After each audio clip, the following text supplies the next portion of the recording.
Bueno, entonces, Juan, mi hermano, si gustas, arrancamos entonces con lo primero que habíamos quedado. ¿Te parece? Muy bien.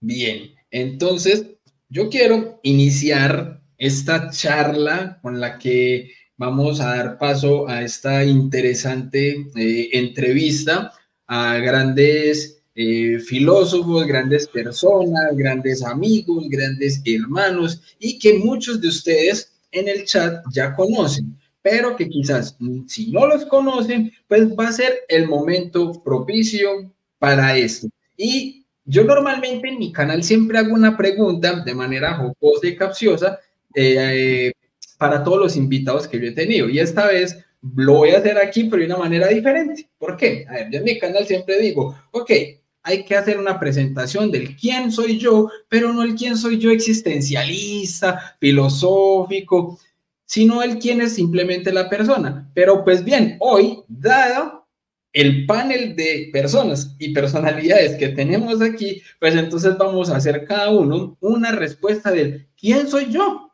Cada uno se va a presentar y va a responder a esta pregunta filosófica que normalmente todos los filósofos a través de la historia han tenido sus grandes dilemas para responderla. Entonces vamos a ver cómo cada uno de estas personalidades en este panel vamos a contestar el ¿quién soy yo?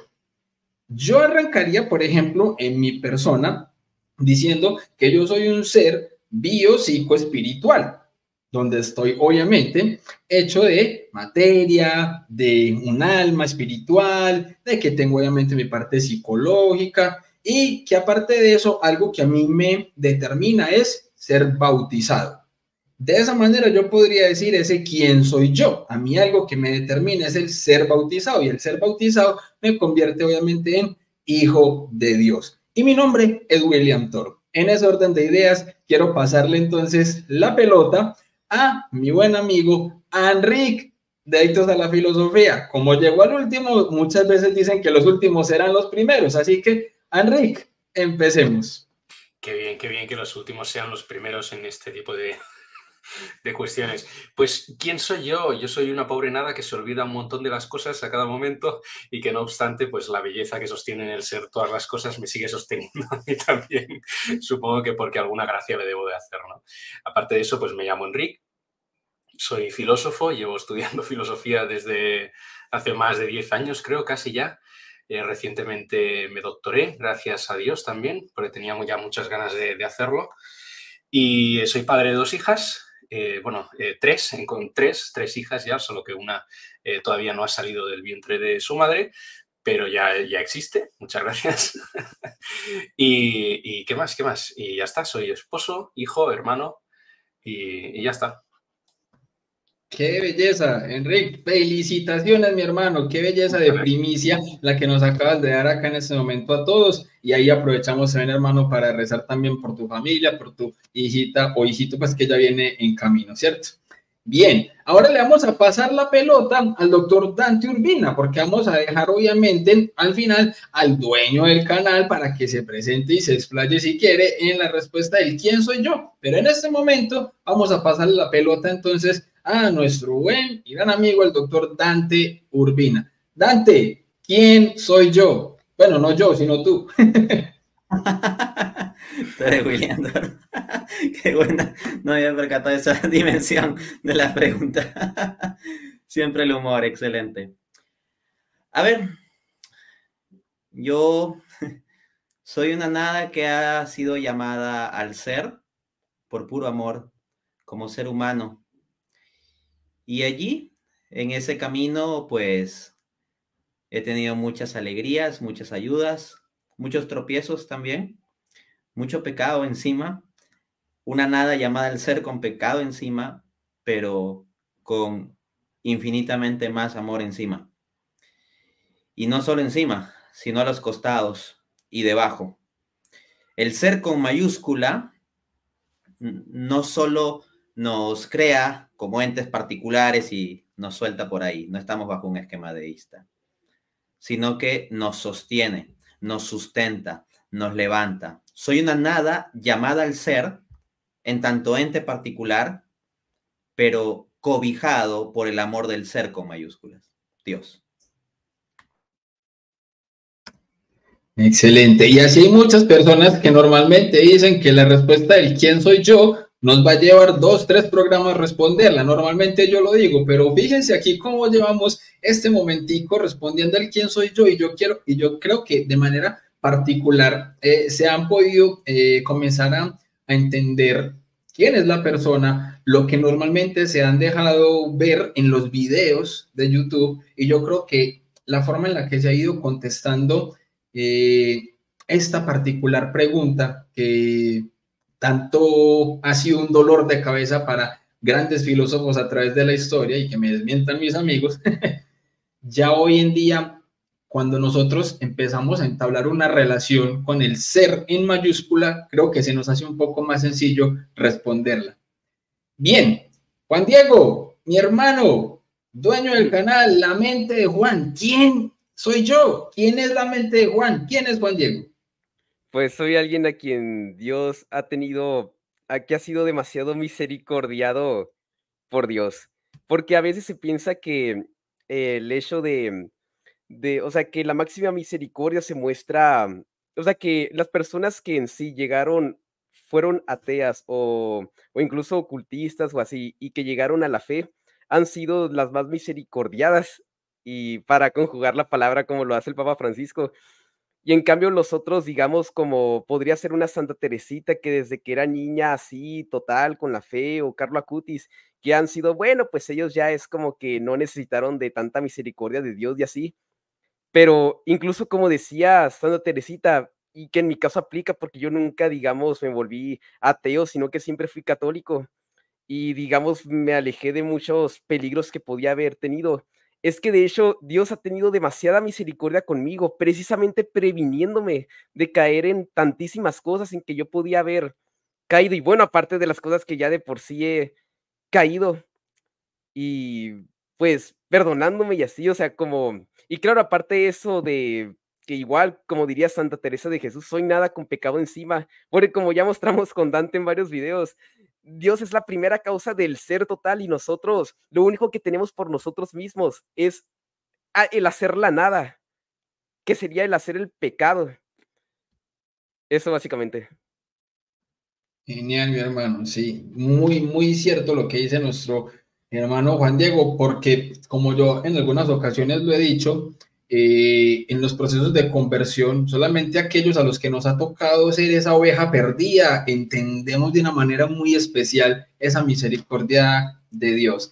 Pero bien, mis hermanos, entonces vamos a comenzar con una serie de preguntas que Juan muy diligentemente hace algunos días publicó en su comunidad de YouTube, ofreciéndoles el espacio a los hermanos para que hicieran unas preguntas. Entonces, vamos a abordar primero esas preguntas que se hicieron en esta publicación. Si nos alcanza el tiempo, miramos entonces si respondemos algunas de las que ustedes van a hacer aquí en el chat. Pero la idea es darle como un poco pues de prioridad a las personas que obviamente atendieron al llamado de hacer las preguntas en la publicación de la comunidad. Y para ello vamos a empezar entonces con una pregunta muy puntual que algunos de ustedes se pueden estar haciendo en este momento, que quizás lo pueden hacer más adelante o que se la han preguntado en alguna ocasión, viendo alguno de los videos de nosotros o de otras personas, que bien sean filósofos o no. La pregunta es la siguiente para todos mis hermanos: ¿es posible que una persona sea llamado filósofo sin haber tenido o tener un título en filosofía, bien como licenciado, magíster, un doctorado? ¿Es posible llamar a alguien filósofo sin tener un título en filosofía? Yo de manera particular lo entiendo a veces, como por ejemplo en nuestra bonita misión de la apologética, porque no hay algo que, por ejemplo, a nosotros nos dé un título específico, este es apologista, sino que nosotros tenemos un quehacer apologético donde, si la apologética es la defensa racional de la fe, pues bien, cuando nosotros ejercemos eso como misión, como apostolado, pues es bien llamarnos obviamente de alguna manera apologistas o apologetas. A veces lo entiendo también así desde la filosofía, aunque la filosofía sí es obviamente una carrera específica a estudiar. Y quiero arrancar en esta ocasión estas respuestas al contrario de cómo lo hicimos. Entonces ahora con Juan. Juan, ¿es posible llamarle a alguien filósofo sin tener un título? Ahora ya que eres un egresado, ahora que en este momento ya tienes tu título como licenciado en filosofía, ¿le llamarías filósofo a alguien que no haya tenido el mismo esfuerzo tuyo para llegar en ese momento a tener tu carrera? Ahora que pueden discriminarnos a los que no estudiamos. Exactamente, así es. Bueno, eso de que alguien que ha hecho menos esfuerzo que yo, pues yo sinceramente diría que Dante ha hecho más esfuerzo que yo y encima él tiene 33 años, entonces mucho más para aprender, pero para responder esta pregunta quiero hacerlo con el que considero el mejor filósofo de toda la humanidad que ha existido, Santo Tomás de Aquino. Dice Santo Tomás en su libro sobre comentario a las sentencias de Aristóteles, libro primero, lección tercera, numeral número 2. Ninguna ciencia en que se busque el saber por sí mismo es una ciencia activa, sino especulativa. Pero aquella ciencia que es la sabiduría o que se llama filosofía es por el saber mismo. De ahí que es especulativa y no activa. Hay algo interesante que dice Santo Tomás aquí, y es que llama a la sabiduría una ciencia. Y luego dice que se dice filosofía. Entonces, como que uno se queda extrañado porque normalmente uno piensa en la sabiduría no como una ciencia, como podrían ser las matemáticas, como podrían ser la física, antropología o incluso la filosofía. Pero hay una razón para esto. Dice en la misma parte en el número 5. Hay que notar que cuando primeramente se usó el nombre de sabiduría, ahora se ha transferido al nombre de filosofía, pues por lo mismo se toman. Pues cuando cuando los antiguos en el cuando los antiguos eran persistentes en el estudio de la sabiduría, eran llamados sabios. Pero Pitágoras, siendo interrogado de qué se dice, qué se profesaba que él es, no quiso llamarse sabio como sus antecesores, porque aquello le parecía presuntuoso, sino que se llamó filósofo, es decir, amante de la sabiduría. Pues ahí que está compuesto de filia, que es amor, y sofos, que es sabio, o sofía, que es sabiduría. De ahí, dice Santo Tomás, que el nombre de sabio ha sido cambiado al nombre de filósofo y el nombre de sabiduría al nombre de filosofía. Ok, entonces, algo interesante es que está diciendo que realmente, o sea, son lo mismo la filosofía y la sabiduría, solo que Pitágoras, pues por humildad no quiere llamarse sabio, pero realmente para Santo Tomás, en realidad, cuando uno habla de que uno es filósofo, lo más propio sería decir que uno es sabio. Pero, ¿qué es la sabiduría? Bueno, dice Santo Tomás en su comentario a las sentencias, su comentario a la metafísica de Aristóteles, libro primero, lección primera, numeral 34. La sabiduría considera las primeras causas. De ahí que ahí mismo se dice que es la cabeza de las ciencias. Entonces, aquí es como que ya al núcleo de la cuestión, porque la filosofía no es como que, o sabiduría, no es como que simplemente se queda en cosas particulares como serían las ciencias físicas de, que si este neutrón se mueve por aquí y allá, sino que quiere buscar lo más profundo de toda la realidad. Y hay que entender que aquí Santo Tomás se refiere a las causas en los 4 sentidos en que hablaba Aristóteles de causa formal, eficiente, final, material, que sería básicamente, pues, sea la causa en sentido, pues, normal, como lo usamos normalmente, que es aquello que da el ser a algo, o la causa formal, como sería, por ejemplo, pues, que un típico ejemplo de la mesa, que, ¿qué es una mesa? O de qué material está hecho últimamente. Bueno, a eso más o menos se refiere con las 4 causas aristotélicas. Y la más importante, que sobre todo es la causa final, es decir, el filósofo no solo considera cuál es la primera causa que creó todo, sino cuál es el fin último de toda la, la vida de todo. Y bueno, ya luego eso de manera general, pero ya luego, pues digamos, hay subdivisiones, que sea antropología, que busca pues las primeras causas respecto al hombre y así. Y el que quiere más información, pues tendrá varios videos que pues los Enrique están muy buenos. Y dice algo también interesante Santo Tomás en su libro de comentario al primero del cielo, número 22. El estudio de la filosofía no es para que se sepa qué es lo que pensaron los hombres, sino cómo se encuentra la verdad de las cosas. Y bueno, aparte, pues está el tema de que no es lo mismo la filosofía que la teología, porque una cosa es lo que se revela por Dios y otra lo que se conoce por la razón natural. Entonces, con todo esto en mente, William y Dante pueden ser llamados filósofos. Sí, ¿por qué? Porque ellos buscan la verdad, que es lo que quiere bueno, y aparte, pues yo y Henry, pero pues digamos, como no tienen el título tal cual y la pregunta se refiere a eso, pueden ser llamados filósofos, porque ellos no solo es que amen la sabiduría, no solo es que ellos busquen la verdad, que es lo que busca la filosofía, sino que conocen la primera causa de todo. ¿Cuál es? Dios y el fin último de la vida, de toda la historia, que es el mismo Dios, y lo conocen por razón natural. Entonces, en ese sentido, pueden ser llamados perfectamente filósofos o sabios. Así que si no se identifica el que uno tenga el título de licenciado en filosofía con el hecho de ser filósofo. Vamos, hasta nos encontramos con llamados filósofos que hacen pseudofilosofías que niegan toda objetividad de la verdad. Es decir, que encima lejos de llevarte a la verdad, que es lo que busca la filosofía, a las primeras causas, que es lo que busca la filosofía, lo que hacen es negar toda verdad, o caer en relativismos, o caer en materialismos de que, lo único que existe es la materia, o en cientificismos de que, solo la ciencia nos da conocimientos válidos. Así que no te asegura el tener un título de filosofía, ni siquiera el que uno sea filósofo, sino que hace falta esa característica que dijo nada más y nada menos que el mayor filósofo de toda la historia, Santo Tomás de Aquino. Excelente, qué belleza de respuesta, hombre Juan. De hecho, eso podría generar otra pregunta, pero eso sería como otro programa y es básicamente, hay filósofos con título a los que podríamos llamar no filósofos porque no aman la verdad, porque no aman la sabiduría, sino que se aman más a sí mismos. Pues bien, ahí queda en el tintero esa parte. Ahora vamos con Dante.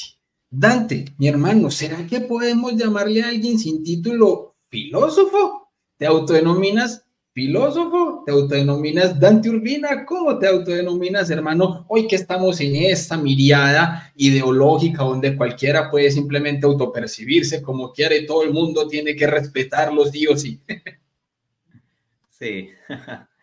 A ver, pensar que alguien es filósofo necesariamente porque tiene un título de filosofía, siguiendo la analogía que propones, sería como pensar que porque hay un Estado que reconozca cierto tipo de género o identidad en un carnet legal de identidad, por lo tanto esa identidad es real. Tener un título de estudios formales en filosofía no es una condición necesaria ni suficiente para ser filósofo, al menos en el sentido en que estamos hablando. Claro que se puede hablar en distintos sentidos del término, eso también es importante precisarlo, ¿no? Es evidente que hay un sentido de la palabra filósofo que se asocia al que tiene una carrera estudiada, formal, etcétera, ¿no? O sea, no estamos negando ese sentido. Pero yendo más allá de eso, a lo que pues significa auténticamente la filosofía, como bien señalaba nuestro amigo, bien puede suceder que haya sofistas que simplemente manejan una retórica con un conocimiento sobre ciertos términos y hasta pueden tener un título, pero no por eso cumplen a fondo la condición de filósofo en el sentido que ha explicado muy bien Juan Diego siguiendo a Santo Tomás de Aquino. Entonces, a lo largo de la historia tenemos relevantes filósofos que no han tenido estudios formales de filosofía. Hay relevantes pensadores que inclusive en la época moderna o contemporánea no necesariamente han llevado la carrera de filosofía en la universidad. A veces han sido autores, escritores, literatos, filólogos, historiadores, etcétera, pero que su nivel de reflexión y profundidad llega tal que va a las cuestiones filosóficas, las cuestiones que tienen que ver con las causas primeras, con los fines últimos de las cosas. Entonces, ir hacia eso es lo que constituye auténticamente la filosofía. Entonces, existe el riesgo de confundir la filosofía, ser un filósofo, con ser un sofista. Y puede haber un sofista con título de filósofo, pero no sería auténticamente un filósofo. También puede haber una persona que tenga una auténtica filosofía, algo coherente, sólido, que va a las cuestiones últimas, pero que no necesariamente tenga título de filósofo. De todas maneras, sí hay que señalar que se requiere para pensar rigurosamente en estas cuestiones de conocimiento. Porque nótese que Juan Diego no apuntaba simplemente de, la contemplación de la verdad o la causa primera o algo así, sino por la vía racional. Bajo ese sentido, pues, por ejemplo, no sé, una abuelita que tenga una relación muy profunda con Dios, que Dios es la causa primera, como podemos demostrar racionalmente, no por ello necesariamente le vamos a dar el adjetivo de filósofa, porque no es por la vía de la reflexión racional que se llega allí, ¿no? Entonces, ese elemento sí es clave de la reflexión racional. Excelente, totalmente, así es, mi hermano. Entonces, por eso nos vamos a ir ya finalmente con esta respuesta del doctor en filosofía, Enric Gel. Enric, mi hermano, ¿qué más puedes aportarnos entonces a esto? Tú, que en este momento, de todos los que estamos aquí, tienes un doctorado en filosofía. ¿Será que nosotros podemos de alguna manera llegar a ser buenos filósofos sin tener el título? O primero, mi hermano, tenemos que llegar al doctorado para estar acá en este panel de expertos. Cuéntanos, hermano. El doctorado y el postdoc y los sexenios y no sé qué, no sé cuántos. ¿No? Sí, a ver, yo no entiendo, o sea, no tengo mucho más que aportar, tampoco entiendo por qué, o sea, me parece que esto no tendría que ser controvertido para nada, ¿no? O sea, si para ser filósofo condición necesaria es tener un título de filosofía, pues la historia de la filosofía es mucho más corta de lo que nos pensamos, ¿no? Porque solo hasta hace muy pocos siglos ha empezado a haber filósofos con títulos en filosofía, ¿no? Entonces, me parece que no tendría que ser nada controvertido decir que una persona puede ser perfectamente filósofo sin tener un título ni estudios formales, ¿no? O sea, al final yo estoy muy convencido, la filosofía es una actividad natural para el ser humano, todos llevamos dentro de alguna manera las semillas de esas grandes preguntas de la filosofía, y no solamente eso, sino que tenemos todos la herramienta principal de la filosofía, que es la razón, y a poco que uno, digamos, dedique su tiempo a utilizarla de manera lógica y sí, formándose un poco, pero no necesariamente de manera académica. O sea, uno se puede formar también por su propia cuenta, ¿no? Y si uno le dedica el tiempo a esas cuestiones y trata de abordarlas de manera racional y de dar una respuesta siguiendo la lógica y lo que han dicho otros pensadores y tal, pues no veo por qué tendríamos que ser elitistas y decir, no, solamente los que han pasado por este tubo son los que van a contar como filósofos, ¿no? Totalmente, mi hermano. Así es. Y por eso, básicamente, entonces vamos a arrancar con las preguntas que nos han realizado ya en la publicación de Juan. Se necesita tener barba. Ah, Juanito, mi hermano. Esa materia no la pasaste. No, yo ya, ni modo, ya me tengo que salir del stream. Muy bien. Bueno, la primera pregunta que tenemos nos la hizo nuestra amiga Cruz Iniesta del canal La Plenitud de la Fe y es la siguiente. Ella preguntó, ¿qué les llevó a iniciarse en la filosofía? ¿Qué les llevó a iniciarse en la filosofía? Yo, por ejemplo, desde mi punto, el primer contacto que yo tuve directo con la filosofía lo tuve de parte de un profesor de filosofía en el colegio que era más ateo que el mismo Nietzsche. Y resulta que fue el primero en darme a mí respuestas, entre comillas, lógicas, coherentes, sensatas, de todo el mar de dudas, preguntas y objeciones que yo tenía respecto a muchas cuestiones existenciales y de la fe. Y resulta pues que me tocó con un profesor ateo, filósofo, que me empezó a dar respuestas y me presentó a otros filósofos, Marx, Nietzsche, Schopenhauer. Entonces, por ahí me fui metiendo y ahí empecé yo en mi camino de ateísmo. Entonces, mi primer contacto con la filosofía fue el ateísmo, pero resulta que en la misma filosofía me ha traído a mí al cristianismo católico de una forma racional, contundente y que amo sobremanera. Entonces, en esta, vamos primero con Dante. Hermano, ¿qué te llevó a la filosofía? Bien, acá tomaría lo que mencionaba Enric, de que todos los seres humanos tenemos el impulso filosófico, o tenemos la chispa filosófica. Una cosa es ya si le avivamos la chispa, eventualmente fuego, le echamos leña a ese fuego. Otra cuestión es si podemos tal vez dejar que se apague, aunque nunca se apagaría del todo en tanto seamos seres humanos. Conservaríamos una capacidad mínima de filosofar, aunque no la usemos. Entonces, yo partiría de lo que dice Aristóteles en el inicio mismo de su metafísica. Todos los hombres desean naturalmente saber. Es decir, el hombre por naturaleza tiene un impulso filosófico. Entonces, ¿cómo yo me inicié en la filosofía? Diría por ese impulso. Y lo tengo que explicar así porque yo recuerdo que las primeras cuestiones filosóficas sobre las pensaba más o menos cuando tenía como 4 años.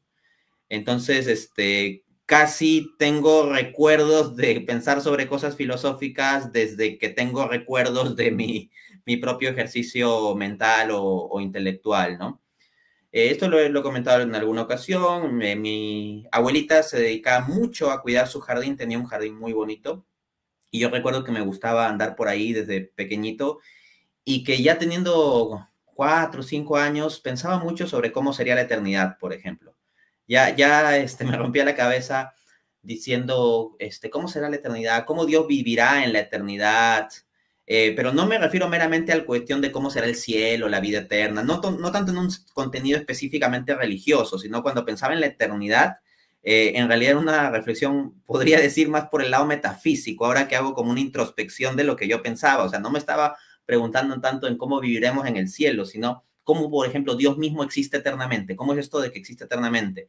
Y pensaba en cuestiones como si existiese durante un tiempo infinito. Obviamente aquí lo estoy formulando de modo mucho más formal. En ese momento mi pensamiento no estaba tan correctamente especificado en términos de palabras, pero las ideas estaban. También hacía reflexiones éticas, ¿no? A mi papá, por ejemplo, le llamaba la atención que yo hacía preguntas como, no sé, en medio de una cena, de una reunión familiar, yo decía como, oigan, una pregunta, ¿no? Si yo soy mayor de edad y me paro aquí encima de la mesa, entonces ya nadie me diría nada porque por ser mayor de edad estaría validado mi comportamiento. Obviamente lo hacía con términos más rústicos, no recuerdo la formulación exacta de la pregunta, la estoy formulando, digamos, un poco mejor. Pero mi papá me decía, ¿no? Así como que desde chiquito se te veía que hacías ese tipo de preguntas y que ponías en cuestión las cosas. Entonces, es algo que a mí me ha sido tan connatural como respirar. Y cuando yo estudio las cuestiones de la economía, ¿no? Porque mi título es de economista, tengo una maestría en economía, un doctorado en economía, la economía la pensaba filosóficamente. Cuando he visto las cuestiones de la fe, las pensaba y pienso en gran parte filosóficamente. Por ejemplo, leer el Evangelio de San Juan se me hacía muy, muy rico porque digamos que el Evangelio de San Juan es el que más permite hacer como conexiones filosóficas. De hecho, en Juan 1.1 dice, al comienzo estaba la palabra, al comienzo era la palabra estaba con Dios y la palabra era Dios. Y el término griego que utiliza ahí es logos. Y logos en el contexto de la filosofía griega en que está escribiendo Juan, porque está escribiendo un contexto de siglo I, de gentiles, principalmente griegos, tiene una carga filosófica enorme, enorme. Entonces, cuando uno lee eso, pues le puede sacar lo filosófico. En resumen, me he encontrado con que mi acceso en general al conocimiento, a las matemáticas, a las ciencias sociales, a la economía, a todo tipo de conocimiento, le he hallado lo filosófico y lo pienso filosóficamente. Es como que naturalmente me sale todo pensarlo filosóficamente. De hecho, si hay conocimientos que se me han hecho un poquito pesados de adquirir, es, por ejemplo, la química, donde me era más difícil encontrarle la conexión filosófica. Tenía que estudiar más la química para obtener buenos resultados, que lo lograba, pero me tenía que esforzar más. O la contabilidad, por ejemplo. O sea, como economista uno lleva algunas carreras, unos cursos básicos de contabilidad y me parecía como unas normas muy, muy arbitrarias y no llegaba a encontrarles como el gusto filosófico. Igual conseguía la habilidad, sacaba muy buenas notas y todo eso, pero me tenía que esforzar sin mucho gusto por ello. En cambio, de lo que es con naturalmente filosófico se me daba. Excelente, mi hermano, total, así es. La gente en el chat están súper animados precisamente con este stream, con las respuestas, haciendo también más preguntas. Vamos a ver cómo vamos siguiendo pues con todo este abordaje. Ahora vamos con Enrique. Enrique, mi hermano, ¿cómo te iniciaste en la filosofía? ¿Fue cuando abriste la puerta de la nevera o fue antes de eso? Contanos a ver un poquito, mi hermano. O sea, yo recuerdo que era un chaval con muchas preguntas, ¿no? Un chaval muy extraño, con preguntas muy raras. Justamente una de las anécdotas que cuento al principio de mi libro es ir a la cocina a prepararme un bocadillo, abrir la nevera y de pronto como verme asaltado por la pregunta de qué es lo que hace que yo sea yo en vez de ser mi padre, mi madre o mi hermano y cómo sería ser ellos en vez de ser yo y tal, ¿no? Entonces yo tenía ya muchas preguntas de ese tipo, también las más normales, de si somos libres, si somos responsables, si hay algo después de la muerte, etcétera, etcétera, ¿no? Pero no sabía que eran como preguntas filosóficas. Hasta que llegó, digamos, la asignatura, la empecé a dar yo creo que cuando tenía unos 15 años, en el bachillerato, una cosa así, la tuve por primera vez, la asignatura de filosofía. Y entonces descubrí pues, que existía toda una disciplina en la que habían trabajado algunas de las más grandes mentes de toda la humanidad y que se habían estado haciendo de manera sistemática las mismas preguntas que me estaba haciendo yo, ¿no? Y para mí fue como un enamoramiento. Me enamoré básicamente de la disciplina. Fue como decir, ostras, esto es lo que yo estaba buscando y lo he encontrado. No sabía que existía, pero lo he encontrado. Y fue como descubrir que estaba en casa de pronto, ¿no? Y prácticamente ya desde ese inicio nació como en mí el deseo de estudiarla más a fondo. Excelente, qué bien, mi hermano. Bueno, ahora nos vamos con Juan. Juan, ¿cómo empezaste en la filosofía, mi hermano? Porque yo, por ejemplo, como decía ahorita, a mí empecé pues como tal con un profesor ateo y de hecho, pues lo digo aquí, yo empecé a conocer una buena filosofía después de haber empezado mi proceso de conversión. Y el primero que yo conocí y que empecé a seguir de una para meterme de lleno con eso fue a Dante. La primera filosofía buena que yo empecé a conocer fue cuando conocí a Dante y por eso le doy muchas gracias a Dios, obviamente hoy tenerlo incluso como uno de mis grandes y mejores amigos. Pero por ejemplo, también en este momento, ahí decían ahorita que yo también puedo ser considerado filósofo y toda la cuestión. A mí me encanta la filosofía. Hasta el día de hoy yo no me considero a mí mismo filósofo, ya que lo están diciendo, yo digo, bueno, aplica lo que se está hablando, ¿cierto? Pero en ese orden de ideas, yo soy uno que en este momento empecé a ver uno por uno los videos, por ejemplo, del canal de Enrique, que quien no lo conozca se llama Adictos a la Filosofía. Los estoy viendo Pongan en el canal ahí orden. en la descripción, digo en los comentarios. Empecé a ver los videos de Enrique en orden, que antes hacía solamente videos de 7 minutos, 10 minutos, pero con unas respuestas y de una manera tan dinámica que es muy difícil no encarretarse y entonces ya uno, bueno, ¿y qué seguirá en el siguiente video? Uy, el siguiente, así como cuando uno ve una serie y quiere ver el siguiente capítulo. Así estoy yo encarretado viendo los videos que nunca había visto de Enrique de hace años y los estoy empezando a ver en orden y ¡guau! Excelente, excelente. Entonces, Juan, mi hermano, ¿vos cómo empezaste con la filosofía? ¿Qué fue lo que te atrajo a la disciplina, al amor por la sabiduría? Sí, yo o sea, desde que me acuerdo casi que, sí, desde pequeño, era como que el tema de las convenciones sociales, yo me hacía un chorro de preguntas, y creo que en esto, digamos, ayudó un poco el que yo tenga Asperger, y era como que, o sea, ¿qué sentido tiene o sea, por qué tienes que saludar a la gente? ¿Por qué tienes que dar las gracias? O sea, es una pura convención, ¿por qué tengo que usar uniforme? ¿Por qué el traje formal? Es decir, ¿qué sentido tiene eso? O sea, ¿por qué mis papás quieren que socialice con las personas? O sea, me hacía un chorro de preguntas de eso y era como que, bueno, pues mis papás me obligan, pero es como que, ¿qué sentido tiene todo esto? Y, pero bueno, nada más digamos que un poco lo que se llamaría de más filosofía de la cultura, pues ahí nomás me quedaba, porque yo realmente lo que más me importaba era ver la tele y jugar videojuegos y ya está. Hasta que luego me convertí. Y que como a los 16 años. Y cuando me convertí, bueno, pues típico esa pasión que uno tiene de, quiero evangelizar y así, pero me di cuenta que existía, bueno, ya desde antes lo sabía, pero ahora me era más consciente de esto, que existía lo que se llamaba el ateísmo. Entonces yo decía, no, es que esto tengo que vencerlo, no puede ser que haya gente que no cree en Dios, que no conozca a Dios, que, o sea, necesito necesito argumentos para poder, rebatir a los ateos y a mis profesores que ponen que también son ateos y así. Y en esa apologética de contra el ateísmo que yo quería hacer, pues me surgió como que una duda, a ver, ¿cuál es una de las objeciones más frecuentes que veo que ponen ateos?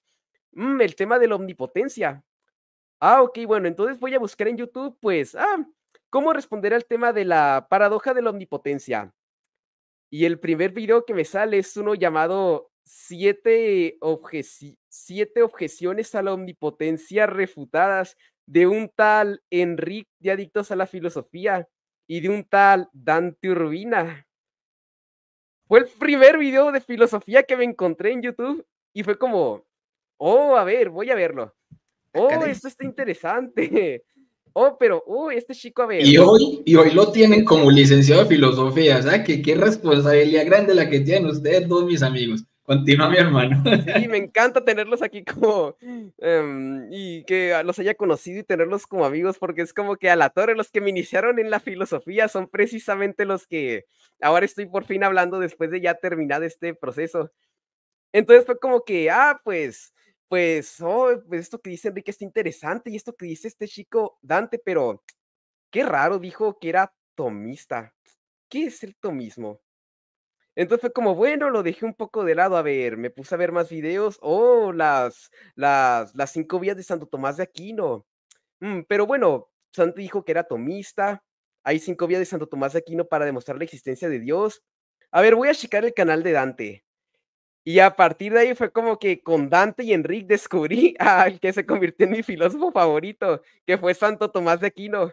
Y no, me pegué que si los videos de Dante, Enrique, que eran los únicos canales realmente que conocía de buena apologética contra el ateísmo.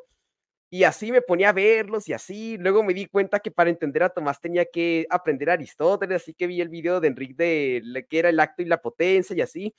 Y así fue como yo me fui informando como pude sobre la apologética contra el ateísmo. Pero luego, pues, en ese proceso de yo informarme y así, pues, yo desde más o menos 2 meses que me convertí, he tenido el problema de los escrúpulos, que es como que me ha afectado mucho en mi vida, y bueno, me sigue afectando en mi vida, pues, espiritual. Entonces era como que yo decía, la mejor manera que tengo para poder salir de mis escrúpulos, algo que me va a ayudar muchísimo, es aprender teología. Quiero aprender teología con todas mis ganas. Pero me decían el sacerdote y uno con el que estaba y varios que, bueno, es que pues para aprender teología, pues tienes que estudiar filosofía. Y yo, bueno, pues voy a entrar a la carrera de filosofía. Tampoco me llama mucho la atención, pero con tal de poder ya aprender teología y así, poder informarme de qué es el bien y qué es el mal bien y todo para salir de mis escrúpulos. Y conforme iba pasando el tiempo, a la torre, quedé picado, picado, Aristóteles, Santo Tomás, uy, no, y así fue como ahora ya es como que me he vuelto un Tomás Lover y, y un adicto a la filosofía. Qué bien, oye, Genial. me alegro un montón, me alegro un montón y agradezco mucho que nos cuentes esto, la verdad, me pone muy contento escuchar este tipo de cosas, así que genial. Totalmente, es que es maravilloso cómo Dios va juntando las mentes, los corazones, la fe de los hermanos. Entonces, como para todo esto también hay razones, entonces vamos con la siguiente pregunta que vamos a empezar nuevamente por Enrique. Y es la siguiente, mi hermano, y es una pregunta que tenía otra como tercera, pero creo que hay una anterior que me parece que es bueno abordarla desde ella para poder hacer la siguiente pregunta. Y la pregunta es esta que había hecho nuestro amigo de Acciones de Fe. Y él preguntaba, ¿cómo se llega a un consenso en la filosofía? ¿O cómo se determina que una corriente filosófica o un filósofo están en lo correcto o todas las ideas son válidas? ¿O hay una especie de reglas o de magisterio para determinar qué filosofía o filósofo está en lo correcto? Yo aquí me considero ignoramus, así que mi hermano Enrique, todo suyo. ¿Entendí la pregunta, mi hermano? Sí, es una buena pregunta, o sea, a ver, no hay ningún... no hay ningún papa de los filósofos, no sé cómo decirlo, ¿sabes? O sea, no hay ningún magisterio autoritativo público e infalible acerca digamos, dentro de la comunidad de los filósofos, ¿no? Ya nos gustaría a muchos, pero seguramente querríamos ser cada uno de nosotros el papa, ¿no? Y nadie votaría a los demás, todos se votarían a sí mismos. Pero bueno, fuera de bromas, yo creo que va a depender, o sea, por ejemplo, si uno es religioso, si uno es católico, pues en su propia fe ya tiene muchas ayudas que le van a poder ayudar a discriminar entre filosofías. No necesariamente le van a decir, esta es la filosofía correcta, porque no hay ninguna filosofía que esté dogmatizada, no hay ningún sistema filosófico que esté, digamos, dogmatizado, pero sí que hay muchas cosas que si uno es religioso, pues su fe ya le ayuda, digamos, a descartar, por ejemplo, el escepticismo radical, ¿no? Pues nosotros sabemos que Dios nos ha creado con una razón que está orientada a la verdad y que es capaz de aprender la verdad, pues eso ya, de alguna manera, perdón, nos ayuda a mantener esa fe en la razón que es necesaria tener para poder llevar a término la propia actividad filosófica, ¿no? Entonces, en ese sentido, uno puede recibir mucha ayuda de su propia fe, ¿no? Y luego yo creo que simplemente el uso de la propia razón, la propia reflexión, y no vale todo, obviamente, no vale el todo.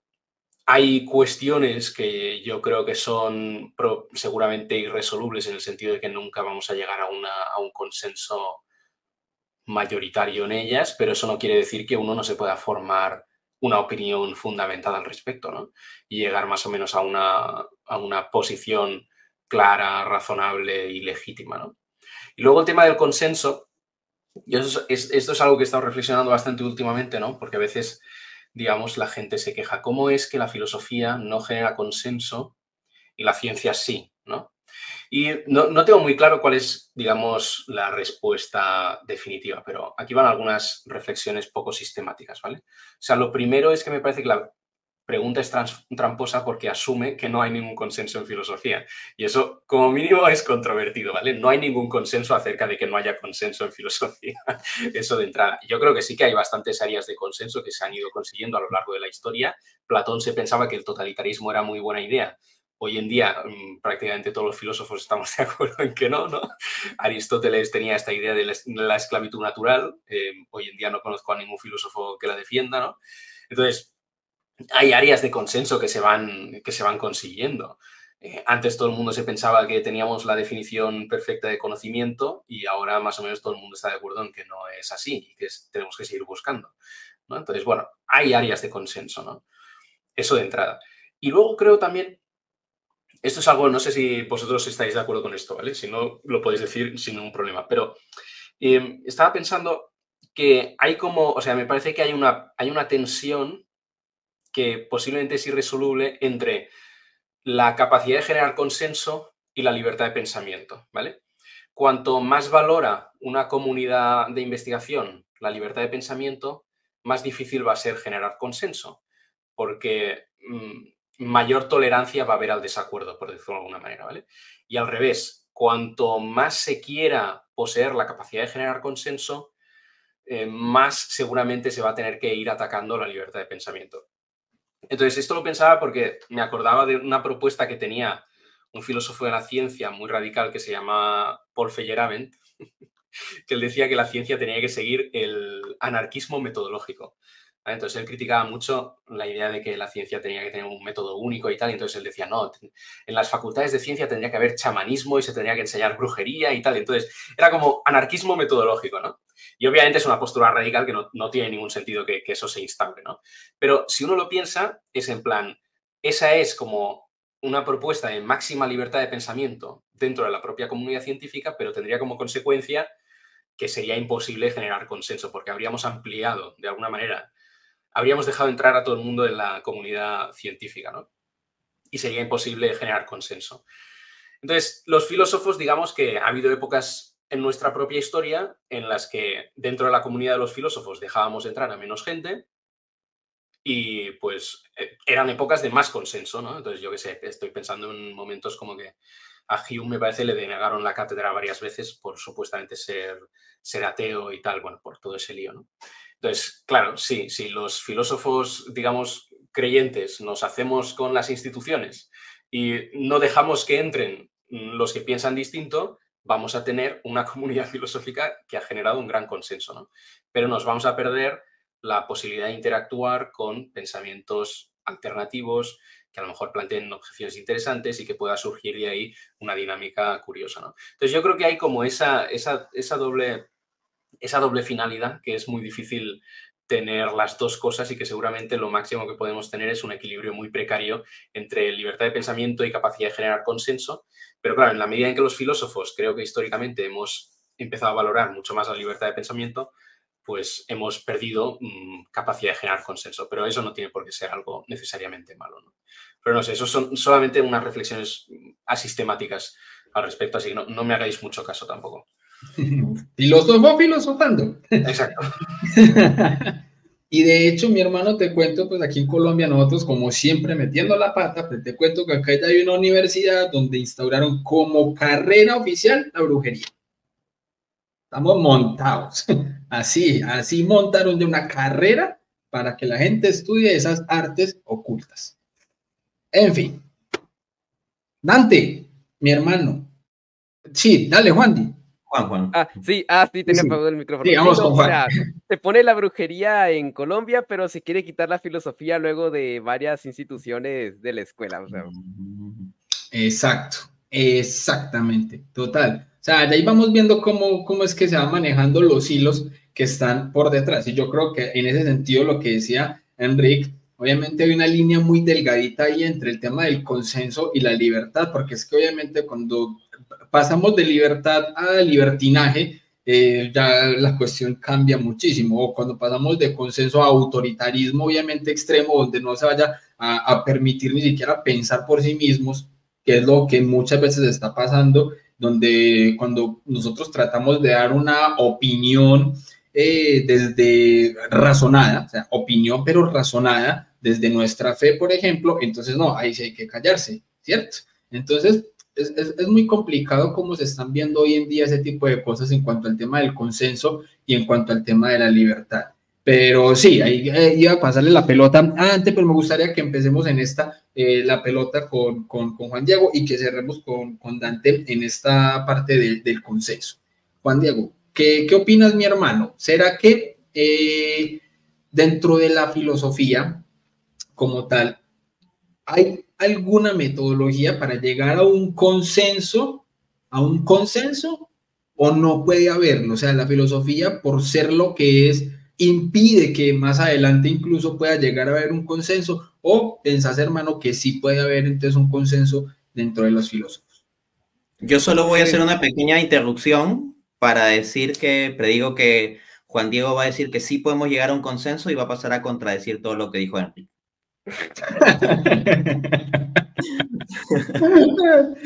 Pero el final será que entonces yo estaré de acuerdo con Juan Diego, me va a convencer y alcanzaremos el consenso. Vamos a ver cómo se lleva este concilio. Sí, yo creo que la metodología para, digamos, al menos intentar llegar a un consenso sería, pues nada más y nada menos que la argumentación. Es decir, porque creo que a veces se tiene una imagen de la filosofía como si ya, bueno, sobre todo si te la enseñan en la escuela de manera mala, pues nada, mira, esto dijo Hegel, esto dijo Hume, esto dijo tal y cual, sin ningún argumento, y es como que no, pues uno puede hasta generarle cierto escepticismo, pero realmente la filosofía se basa en argumento, argumento, argumento, razones, refutar a este, refutar al otro, que otros te refuten. Entonces, pues básicamente si el órgano universal de la filosofía es la razón, pues digamos la mejor manera de llegar al consenso, bueno, la metodología de llegar, pues es nada menos que con la argumentación. Y bueno, ya a algunos les convencerá, a otros no, y así, pero pues no hay de otra, es decir, es la única forma de que uno, digamos, si yo quiero que los demás piensen como yo, pues bueno, tendré que darles argumentos, pruebas y no simplemente decirles, esto es así y ya está. Excelente. Y por eso entonces quiero ya esta parte ya cerrarla entonces con Dante, a ver si llegamos a un consenso unánime sobre esta pregunta que obviamente sé que puede ser complicada, pero a la vez es muy bueno tratarla, porque yo sé que hay muchas personas que quizás en el chat o que tienen amigos que, por ejemplo, estudian filosofía, pero que distan mucho de muchas veces los cuestionamientos o los razonamientos que nosotros hacemos. Es decir, tienen una cosmovisión diferente y aplican la filosofía en su propia cosmovisión. Entonces yo a veces veo que hay como un consenso, pero dependiendo de la cosmovisión. Los que piensan así tienen un consenso filosófico, los que piensan así tienen un consenso filosófico. Entonces hay filosofías de esta, de este, de lo otro. El problema es cómo hallar un consenso general dentro de la filosofía. No lo podemos tener en ese momento dentro de la religión, que sería el fin, la meta, lo más ideal, pero sabemos que es lo más difícil, obviamente, que podamos hacerlo. ¿Cómo hacer eso con la filosofía, Dante? Perfecto, vamos a esto. Es compleja la cuestión del consenso, a decir verdad. Son diversos puntos que quiero tratar. Voy a hacer un poco como Enric, ¿no? De introducir algunas reflexiones. Pero frente a que si se puede llegar a un consenso en filosofía o cómo llegan a consensos los filósofos, me gustaría traerles a colación un texto. Este texto está citado del diario ABC Internacional. No lo estoy citando de una página fake o algo así. Se trata de una página de noticias, ¿ok? No les digo el título del artículo porque si no les haría un spoiler. Les voy a leer cómo inicia el artículo que está fechado el 17 de septiembre de 2013. Abro cita. Si usted piensa que la cola en un supermercado puede resultar una de las cosas más previsibles y más aburridas de este mundo, puede que esté equivocado. Hasta una discusión sobre filosofía puede desencadenar una sorprendente pelea. Al menos eso es lo que la policía de una pequeña ciudad del sudoeste de Rusia dice que sucedió. Dos hombres comenzaron a discutir sobre la vida y obra del filósofo germano Immanuel Kant en un acalorado debate que acabó primero a puñetazos y después a tiros, resultando uno de ellos herido. Fin de cita. Ahí están los consensos, cómo se llega a consensos. Bueno, yendo un poco más en serio, aunque de todas maneras llama la atención el hecho de cómo pues hay personas que pueden comprometerse demasiado a favor o en contra de un filósofo o de una corriente filosófica.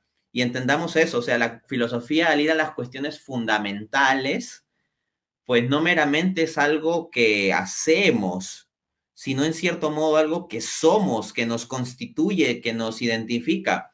Si tenemos un esquema filosófico, sentimos que un ataque a ese esquema filosófico es casi un ataque a nuestra identidad, a nuestro ser, a nuestro universo. Y en consecuencia, esto implica que las discusiones filosóficas muchas veces pueden ser muy acaloradas por ello mismo, ¿no? Si alguien quiere encontrar ese reportaje, ahora sí les doy el título, ¿no? Lo encontrarían con el título siguiente. Una acalorada discusión sobre la filosofía de Kant termina en tiroteo. Entonces, ahí pueden encontrar más detalles. Pero rápidamente voy a tratar algunas cuestiones. Primero, la filosofía implica un ejercicio racional, pero ese ejercicio racional lo hacen seres humanos. Y los seres humanos tienen intelecto y voluntad. Y en el ejercicio racional consciente siempre está implicado el intelecto y la voluntad. Entonces, eso dificulta llegar a unos consensos o aceptar lo que es verdadero, porque uno puede darse cuenta de que una idea es verdadera y por voluntad no querer aceptarla, porque, por ejemplo, me va a significar complicaciones morales para mi vida y yo prefiero quedarme como estoy. O me va a implicar decir que el otro tiene la razón y yo estoy equivocado y hiere mi ego. O resulta que soy un filósofo muy prestigioso de la filosofía analítica a nivel mundial y si tengo que aceptar que de base hay problemas con la filosofía analítica y que en realidad quienes tienen la razón son filósofos de estilo de filosofía continental, no voy a querer hacerlo. O a su vez, si toda mi vida le he dedicado a Heidegger y mi tesis doctoral sobre Heidegger y que Heidegger es lo máximo y después me comienzan a refutar puntos esenciales de Heidegger, así nomás no voy a querer ceder. Si soy fuertemente creyente, no estoy muy abierto a ceder ante argumentos ateos. Si soy muy fuertemente ateo, no voy a estar dispuesto a ceder ante argumentos teístas. A lo que quiero ir es que no podemos pensar que simplemente tenemos pues un consenso por un ejercicio racional y punto. Están las voluntades implicadas. Sin embargo, tampoco hay que llegar al extremo de pensar que, bueno, cada uno siente lo que le da la gana y es imposible un acercamiento. No, porque hay que distinguir 3 niveles: la subjetividad, la objetividad y la intersubjetividad. La subjetividad es lo que cada uno piense, sienta, etc. La objetividad, lo que realmente es, incluido lo que realmente es en las cuestiones filosóficas, las verdaderas respuestas a las preguntas, ¿no? Ahora bien, una persona con su subjetividad puede coincidir en mayor o menor medida o estar muy lejos o muy cerca de la objetividad. Pero una herramienta que puede ayudar a las personas por la vía racional, existen otras vías, pero en el caso de la vía racional, para llegar a la objetividad o acercarse al menos a la objetividad, es la intersubjetividad. Es decir, cuando yo discuto con otro, cuando yo tengo que justificar mi pensamiento ante otro, porque ahí tengo más oportunidad de dar una estructura racional a mi pensamiento. Y si veo que es muy difícil, eso puede llevar a cuestionarme cosas de mi propio pensamiento. O tal vez cosas de mi propio pensamiento que yo no entendía tan bien, termino entendiéndolas y justificándolas mejor al tener que discutir con otro. O, por ejemplo, otro, al claramente mostrar que estoy equivocado en un punto, me puede llevar a reformular mi pensamiento. Entonces está ese aspecto de la intersubjetividad que puede ayudar a acercarnos a la verdad o a ciertos consensos, pero no es algo fácil ni absoluto porque también está el elemento de la voluntad que he introducido. De otro lado, yo cuestionaría un tanto también lo que es el valor del consenso. O sea, un consenso no tiene que ser visto como un bien en sí mismo.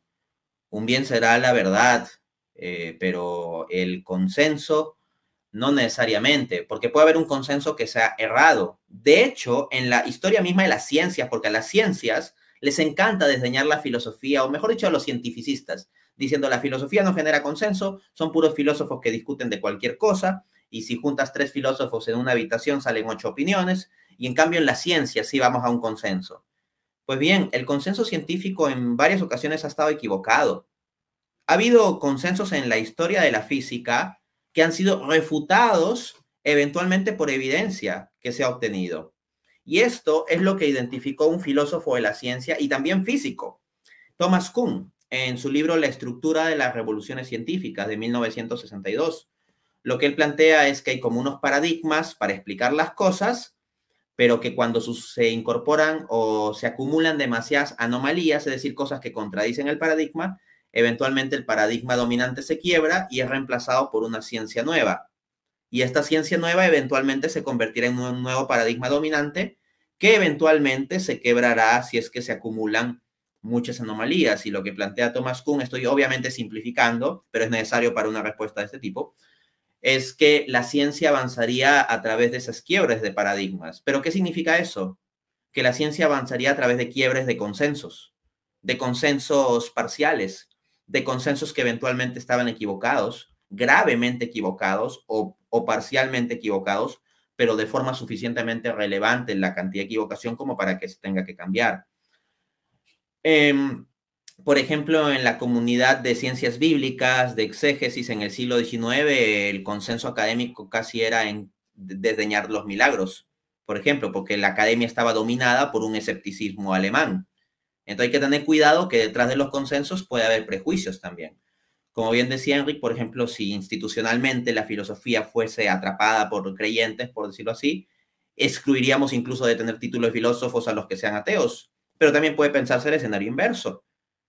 Por ejemplo, en la Unión Soviética, no es muy lejano, en las facultades de filosofía, o sea, tú no podías ser creyente y ser considerado legítimamente un filósofo. Y si el sistema de la Unión Soviética hubiese triunfado y fuese la forma de organizar la facultad de filosofía en todo el planeta, pues podría haber un escenario en que uno no podía ser creyente y filósofo simplemente porque había un consenso autoritariamente forzado. Pudiera discutir también más cosas sobre Feyerabend, que es un filósofo que me llama mucho la atención con su anarquismo epistemológico. No me voy a explayar ahí, pero sí les dejo la idea siguiente. El libro Contra el método de Feyerabend, de 1975, es un libro genial.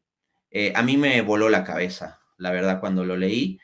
Me parece que las propuestas de Feyerabend son muy locas, son cosas muy alocadas, pero los cuestionamientos que él hace a la forma estándar de comprender la ciencia o hacer la ciencia son muy buenos. Ahí quedó. Excelente esa reflexión, mi hermano. Yo creo que aquí hemos podido llegar a un consenso de no consenso. Es decir, mis hermanos, es muy difícil nosotros poder obviamente llegar a decir que debe o debería haber un consenso en la filosofía cuando, como lo dijo bien mi hermano Dante, hay consensos equivocados. Hay consensos equivocados. Entonces aquí el tema más pasa es por cuál es la verdad, dónde está la verdad. Y ahí es donde nosotros sí vamos, obviamente, a meter ahí sí cómo la filosofía es hierba de la fe. ¿Por qué? Porque, hombre, es que nosotros nos valemos de la filosofía para explicar muchas cuestiones de fe y sabemos que en la fe la verdad tiene nombre y es Jesucristo. Entonces, dado esto, vamos a empezar con una pregunta que tiene que ver precisamente con fe y filosofía que nos hizo el señor Carlos Juárez. Voy a leer textual y a ver si para que organicemos bien lo que sería este cuestionamiento. Y él dice así, ¿cuál es o cuáles son las diferencias entre un filósofo católico, arminiano o hasta de otras inclinaciones teológicas y filosóficas en el seno de la Iglesia de Roma? ¿Y cuáles son las diferencias entre un filósofo protestante y calvinista y de otras tendencias filosóficas, teológicas entre el protestantismo histórico? Porque filósofo católico me suena a como que la filosofía fuera católica romana. Y no, no es así. No puede ser así porque es otro asunto. La teología y la religión. Y divergen y relativamente convergen, quizás. Gracias, quiero oír su honesta y erudita opinión. Quiero empezar en esta con Dante, porque yo sé que ha estado últimamente tratando un tema muy similar, muy parecido en lo que ha sido ya últimamente su parte pública apologética católica. Entonces, ahora tratándolo desde la parte filosófica, ¿cuáles crees, mi hermano, que serían esas diferencias entre un filósofo católico con los filósofos o la filosofía protestante? Porque también es muy cierto cómo el protestantismo en muchas ocasiones se valen de filósofos católicos para argumentar sus posturas, pero desdeñan la Iglesia Católica. Es como lo que muchas veces decimos, les encanta la leche, pero les cae mal la vaca. Bien, vamos a esto. En primer lugar, la cuestión de ser o no filósofo y la cuestión de ser calvinista, arminiano, católico, etcétera, son cuestiones distintas. Pero que sean cuestiones distintas no implica que sean cuestiones totalmente heterogéneas, separadas o que no tengan relación entre sí. Puede establecerse relaciones entre esas cuestiones. Por ejemplo, la clasificación de una persona como católico, calvinista, arminiano, etcétera, tiene que ver con que la persona se compromete con ciertos sistemas sobre la salvación, sobre la cuestión soteriológica, con cierto sistema teológico, con ciertas verdades de fe. Hay cuestiones que un católico va a afirmar como verdades de fe que el calvinista no las va a afirmar como tales, sino como errores. A su vez, hay cuestiones que el calvinista va a afirmar como verdades de fe que el arminiano va a negar que sean verdades de fe y más bien va a decir que son errores sobre la fe. En consecuencia, ser católico, calvinista, arminiano o cualquier otra postura teológica, filosófica, religiosa, implica un compromiso con ciertas verdades de fe o lo que se considera al menos con ciertas verdades de fe. De otro lado, la filosofía se ocupa de las verdades en el orden de la razón. Pero estas no son cosas heterogéneas porque vamos a ver lo que dice un auténtico filósofo profundo que exploró esta cuestión muy a fondo, Santo Tomás de Aquino. En la Suma contra Gentiles, libro 1, capítulo 9, dice Santo Tomás, la razón natural no puede contradecir la verdad de fe. La razón natural no puede contradecir la verdad de fe. Asimismo, dice Santo Tomás en la Suma Teológica Prima, cuestión 1, artículo 8, respuesta, cito, la fe se fundamenta en la verdad infalible y lo que es contrario a la verdad no es demostrable, de donde se sigue que los razonamientos que se presentan contra la fe no son demostraciones inapelables, sino argumentos rebatibles. Entonces, nos está diciendo Santo Tomás que algo a lo cual se llegue por medio de la reflexión racional, de la filosofía, si es verdadero, no puede contradecir una verdad de fe. Esto no se trata de que la filosofía simplemente tenga que repetir las verdades de fe, pero sí debería suceder que una verdad hallada por la vía de la razón no contradiga a una verdad de la fe. Y nótese que Santo Tomás de Aquino, acá dice en la cita que les acabo de leer, lo siguiente. Dice, a ver, vuelvo sobre esto. La fe se fundamenta en la verdad infalible. Entonces, Santo Tomás nos habla de una verdad infalible sobre las cuestiones de fe. Y la pregunta es, ¿a qué vinculó Santo Tomás esa verdad infalible en cuestiones de fe? Se lo respondo con el mismo Santo Tomás. Suma teológica, secunda secunde, cuestión 5, artículo 3, respuesta, cito. Quien no se adhiere como regla infalible y divina a la enseñanza de la Iglesia, no posee el hábito de la fe. Entonces, si por ahí alguno le quiere vender un paradigma de que Santo Tomás es una pura libertad filosófica del ejercicio de la razón, sin ningún tipo de dogma, no sé cuántos, Santo Tomás nos está diciendo que de acuerdo con las citas que les estoy mostrando, porque una cosa son divagaciones, otra cosa es mostrar evidencias. Uno, la verdad de fe, la verdad de razón no puede contradecir a la verdad de fe. Dos, argumentos de razón que aparentemente refuten verdades de fe terminan siendo falsos. Y lo que es definitorio es la verdad de fe como regla, de acuerdo a este gran filósofo Santo Tomás de Aquino. Y tres, de acuerdo con la última cita, ¿quién dilucida la verdad de fe? La enseñanza de la Iglesia, o sea, el magisterio. Santo Tomás está poniendo como regla infalible al magisterio. En consecuencia, una respuesta tomista es que, resumo, las cuestiones de la filosofía y asuntos soteriológicos son cuestiones distintas, pero no desligadas de modo heterogéneo, y lo uno no puede contradecir al otro. Y la regla sobre qué sea verdad o no sería el magisterio.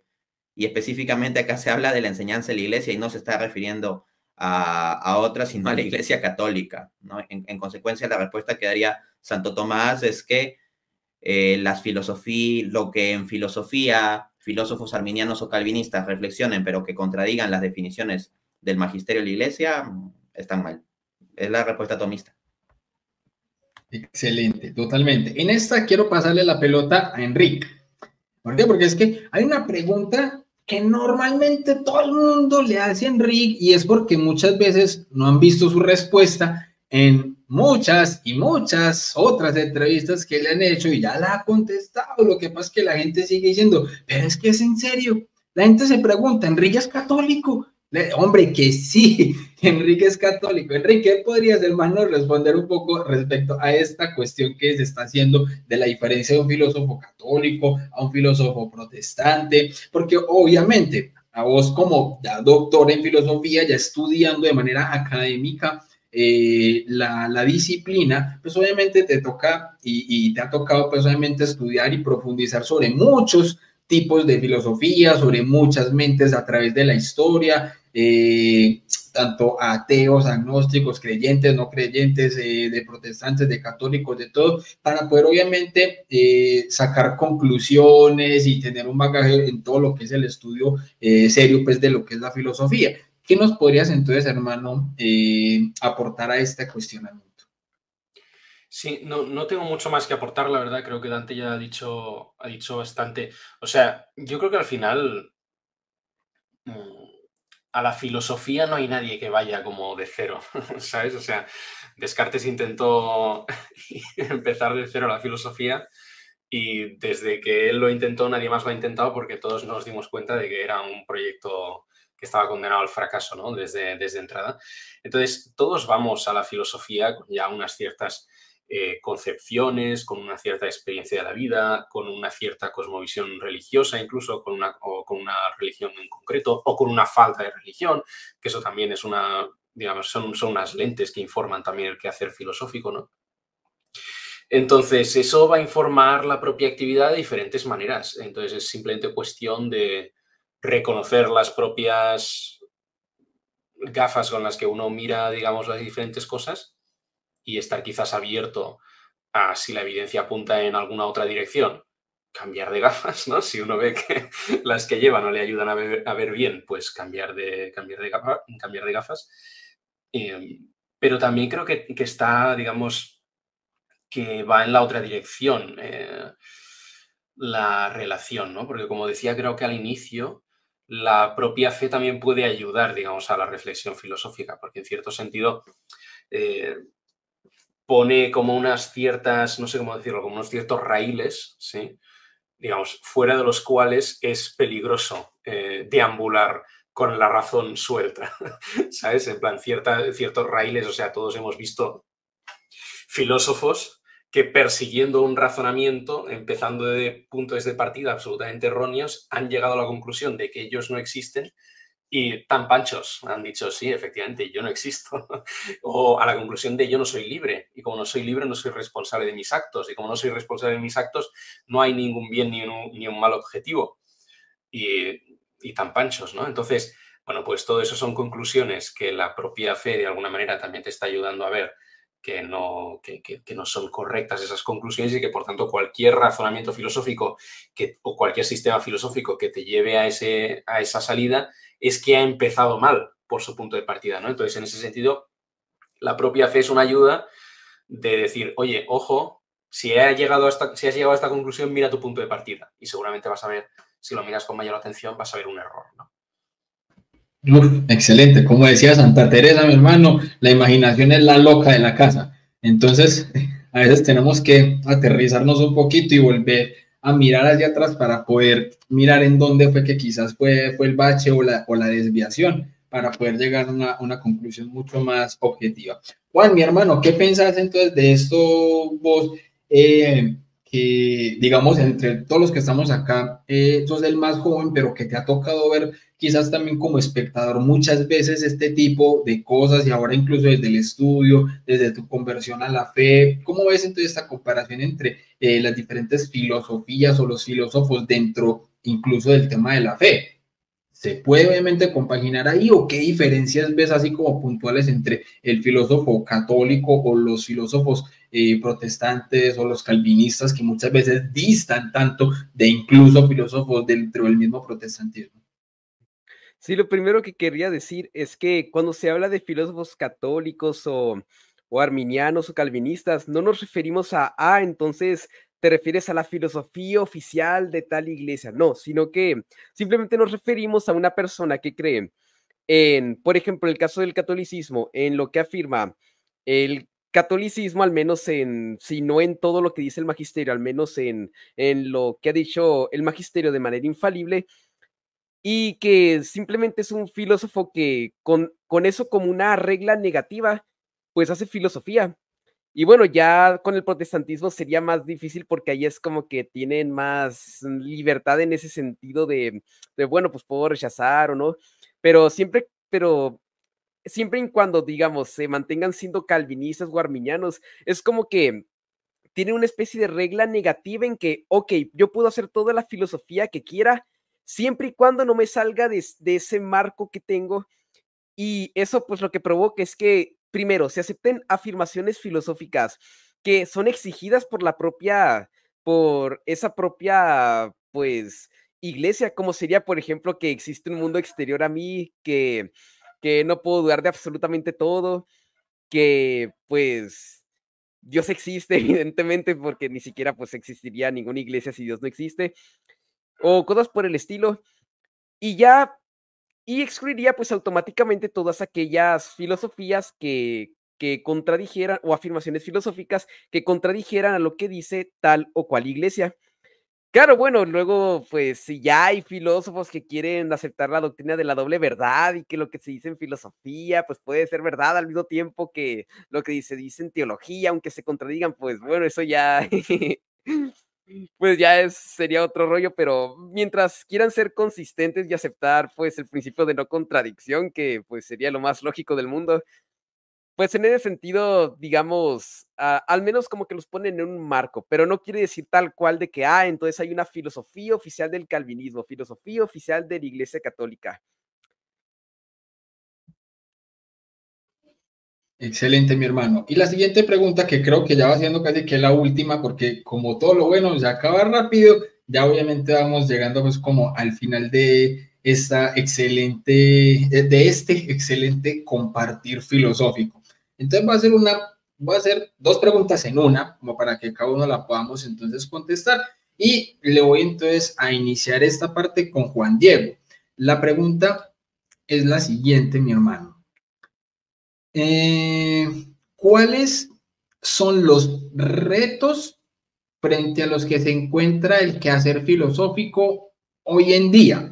Pero a esta pregunta le quiero sumar la pregunta que hacía Juan VB9, así se llama el usuario, que dice que qué tan necesario es enseñar filosofía y lógica en los colegios o en las mismas catequesis de primera comunión o de confirmación y todo esto. Creo que esa misma arista, creo que ya por sí misma es uno de los retos que obviamente pueden existir. Pero entonces, vuelvo y te repito, ¿cuáles son los retos frente a los que se encuentra el quehacer filosófico hoy en día y qué tan necesario es enseñar filosofía y lógica en los colegios y en las catequesis de primera comunión o confirmación?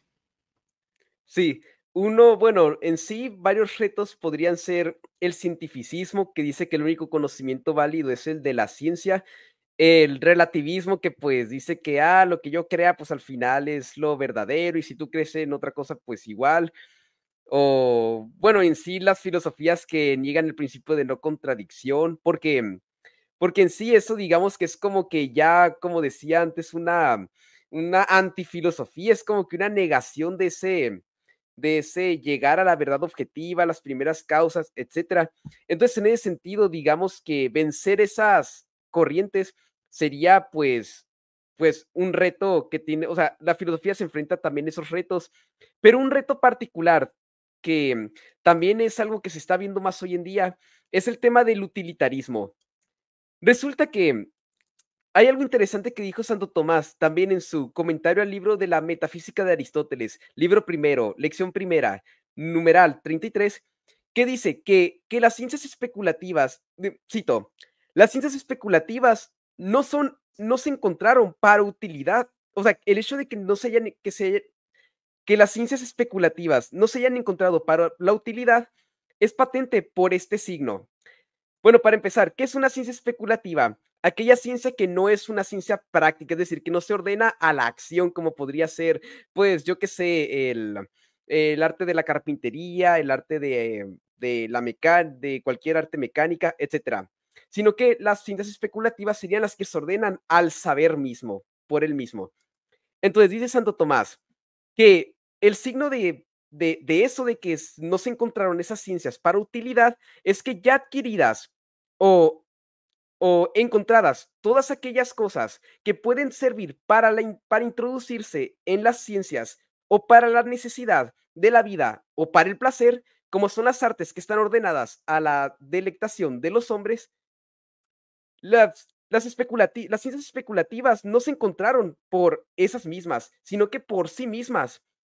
Y que no se encontraron para utilidad, es patente por el hecho de que en los lugares en que se encontraron, pues primero los hombres ya, bueno, parafraseando, sería eso, cuenta la anécdota de que en Egipto ya una vez que se encontraron, pues todas las ciencias que tienen que ver con cómo, no sé, regar y así, bueno, con la agricultura y eso, pues ya una vez que tenían todo libre, los sacerdotes ahora sí ya podían dedicarse a estudiar cosas que, digamos, son menos útiles, por decirlo así, como serían las matemáticas, porque ya tenían ese tiempo libre, ese ocio, y ya no tenían que preocuparse por esas otras cosas.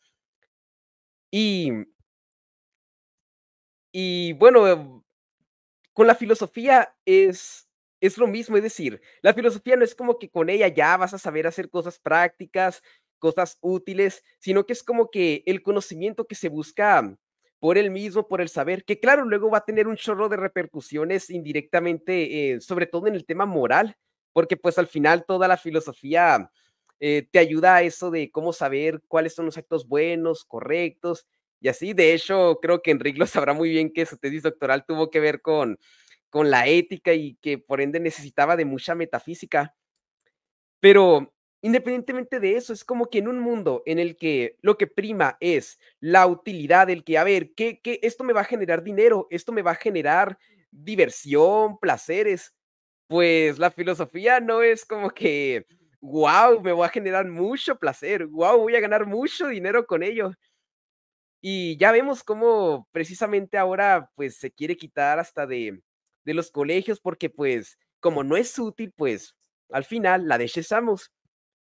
Entonces, ese utilitarismo es uno de los mayores retos hoy en día a lo que uno se tiene que enfrentar, a lo que la filosofía tiene que enfrentarse.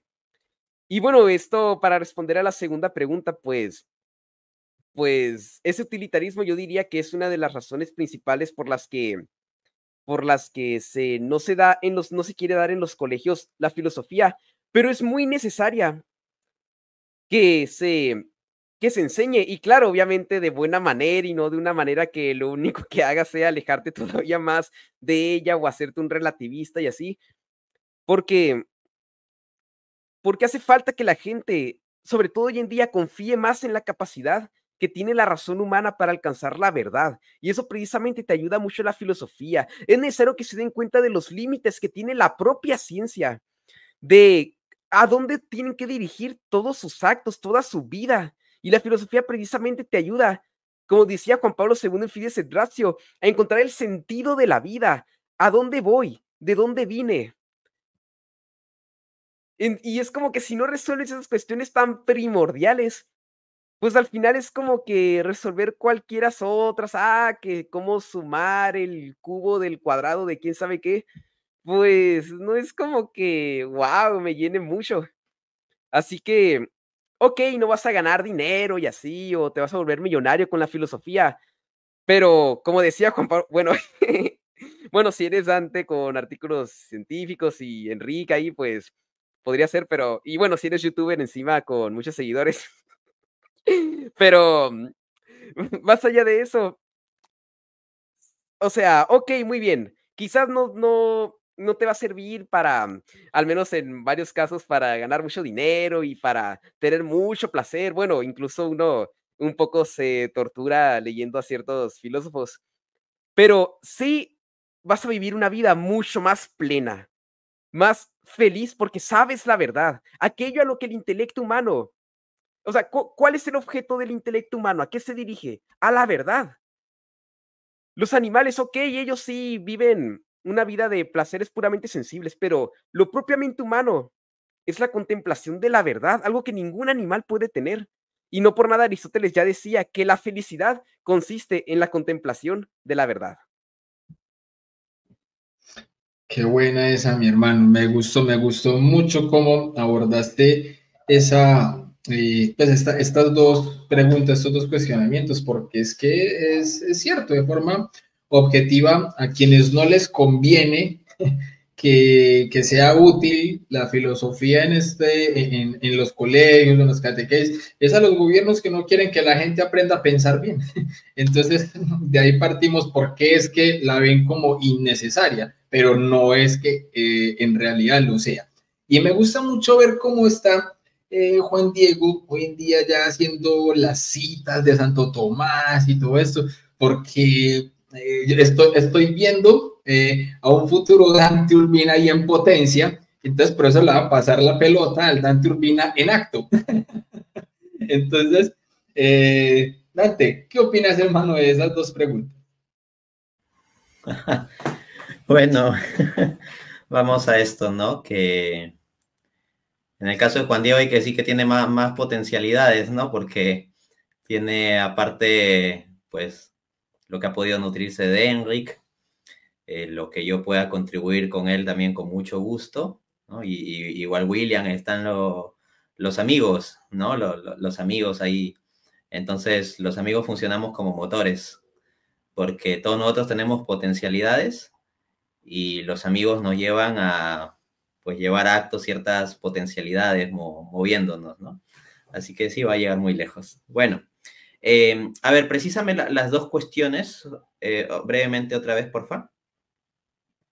Claro, mi hermano. Las dos cuestiones serían básicamente, la primera es, ¿cuáles son los retos frente a los que se encuentra el quehacer filosófico el día de hoy?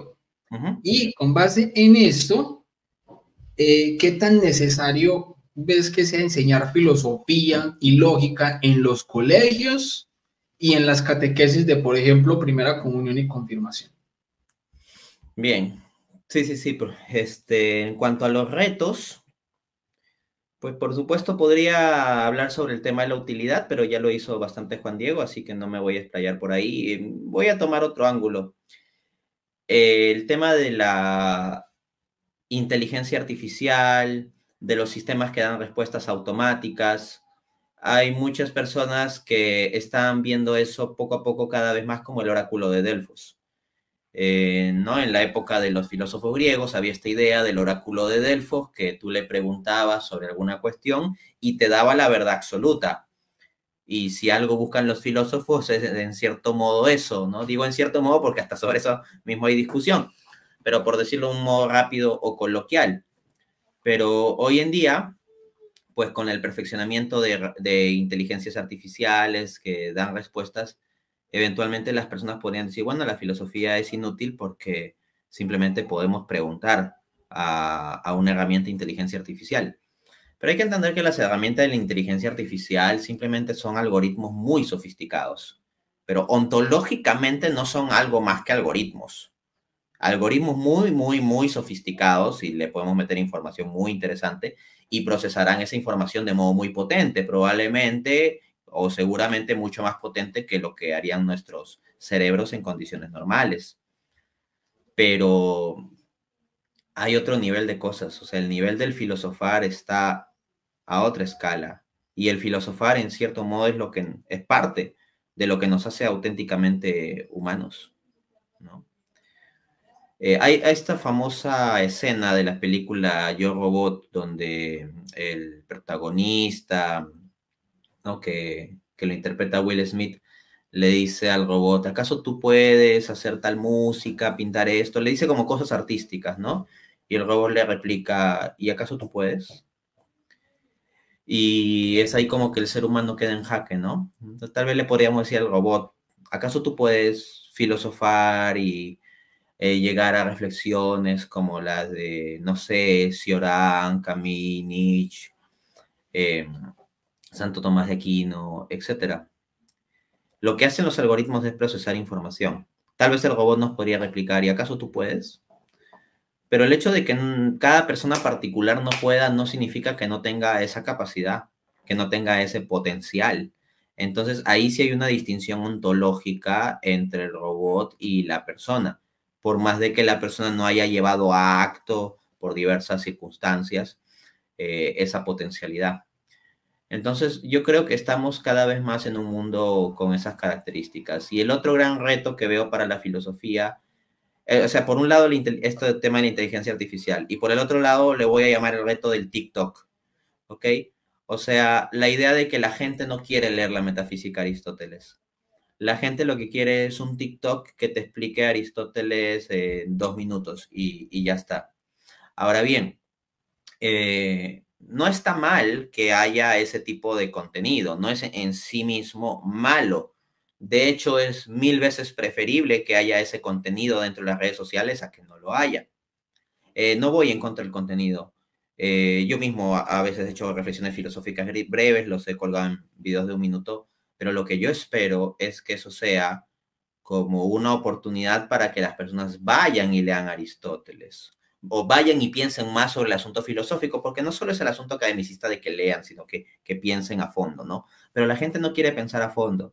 Lo que quiere es unas frasecitas rápidas, de respuestas rápidas, empaquetadas en un video de 1 o 2 minutos. Si hay un comentario largo, la gente dice mucho texto y no lo lee. Entonces, Un gran reto de la filosofía es que hoy en día la gente no quiere hacer procesos de razonamiento, reflexión, sistemático, concatenado.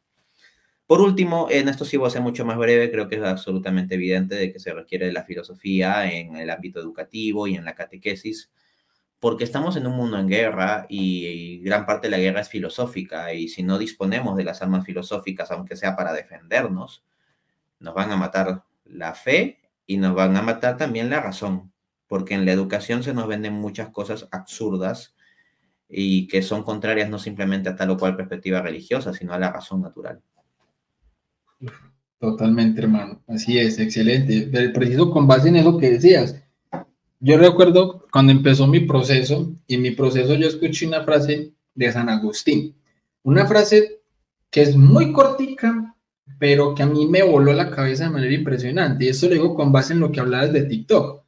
Yo escuché la frase de mi amigo San Agustín: nadie ama lo que no conoce.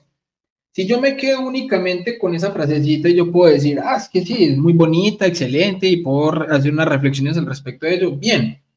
Pero si yo solamente me quedo ahí y no me meto a profundizar y a leer a San Agustín, a conocer lo que pensaba, por qué lo digo, en qué contexto lo digo, cuándo lo digo, lo mismo pasa con Santo Tomás de Aquino, lo mismo pasa con Aristóteles, lo mismo pasa con el mismo Nietzsche, lo mismo pasa con Leónidas.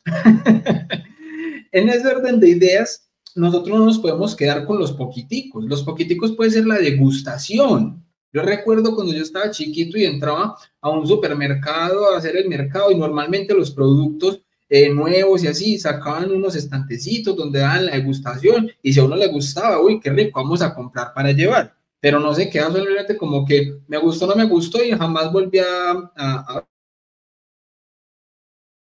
verlo. A alguno quizás sí, pero la degustación es para eso, para que si a uno le gusta, que si a uno le llamó la atención, pues vaya y profundice, vaya y lo pruebe más, vaya y experimente entonces de lo que se trata esto. Enrique, mi hermano, vos mismo, ¿qué retos hoy en día, incluso ya con tu doctorado, con el bagaje que tienes, obviamente, que es que vos respiras filosofía hasta dentro de la nevera? Para el que no sepa, por qué hacemos referencia a la nevera y que de pronto haya vivido dentro de un tubo, dentro de un termo mucho tiempo y no sepa, pues Enrique sacó un libro hermosísimo, genial, que se llama ¿Hay filosofía en tu nevera? Que de hecho, exacto, ahí lo vemos, eso.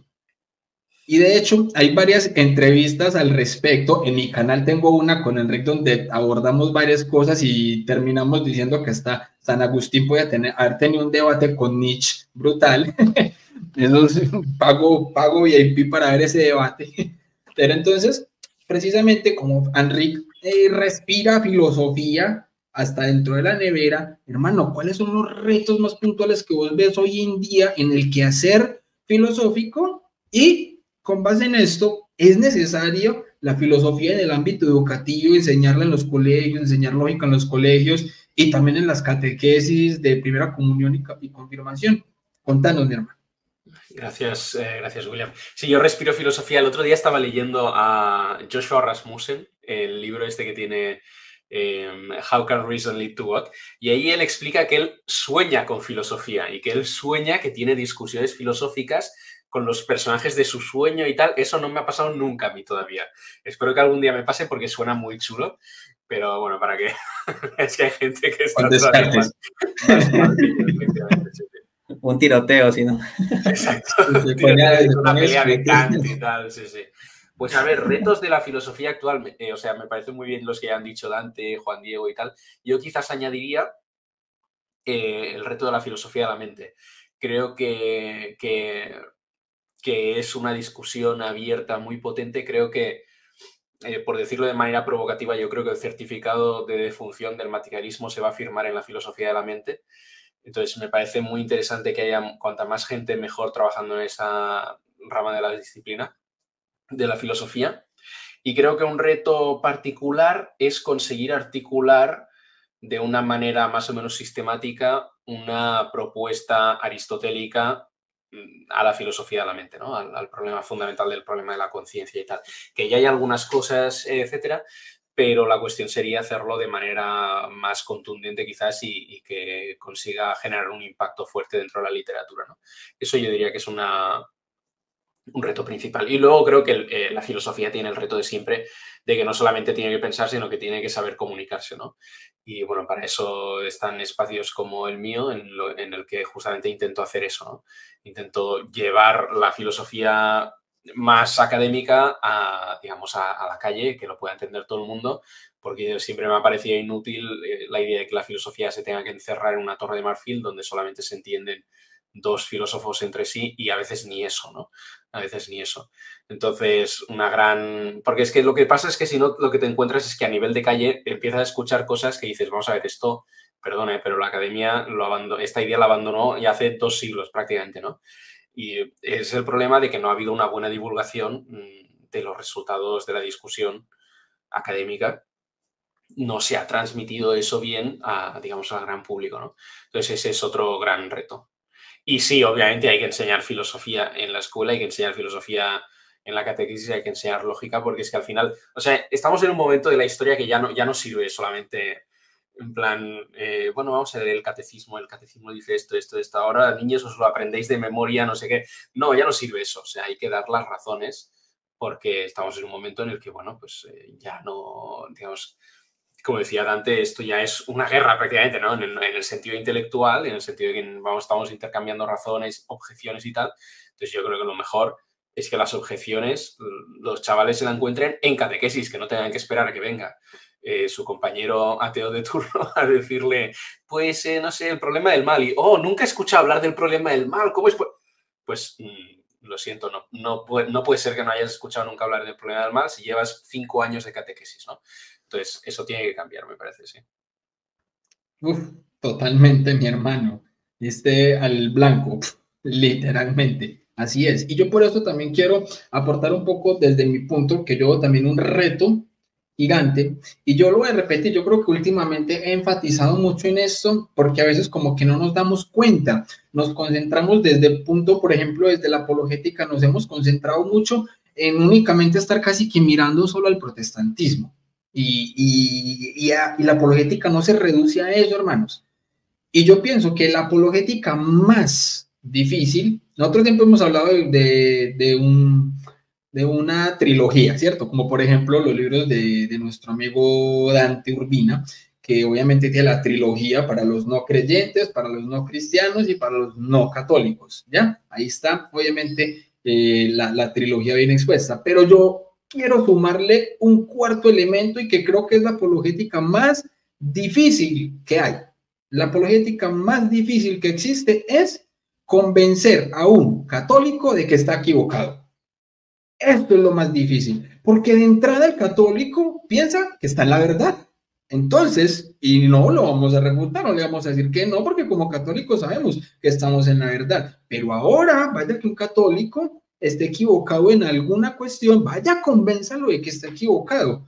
Es difícil. Para mí, la apologética más difícil que existe es convencer a un católico de que está equivocado. Y en este orden de ideas, yo veo un reto en la filosofía que nosotros, todos los que de pronto de alguna manera entendemos un poco la filosofía de la fe y cómo dar argumentos desde la filosofía para entender mucho mejor cuestiones de fe, la existencia de Dios, la Trinidad, la transubstanciación, cosas específicas que con la filosofía les podemos dar una luz gigantesca. Tristemente tenemos muchos hermanos católicos que como desdeñan de la filosofía, porque siguen pensando como antes de Cristo, de que la filosofía es pagana y eso es del diablo, entonces muchas veces viven en un mundo muy demonocentrista, ¿ya? Y al vivir en un mundo tan demonocentrista, entonces satanizan muchas cosas que no sean explícitamente desde la fe. Entonces, cuando nosotros desde la filosofía podemos ayudar incluso a hermanos católicos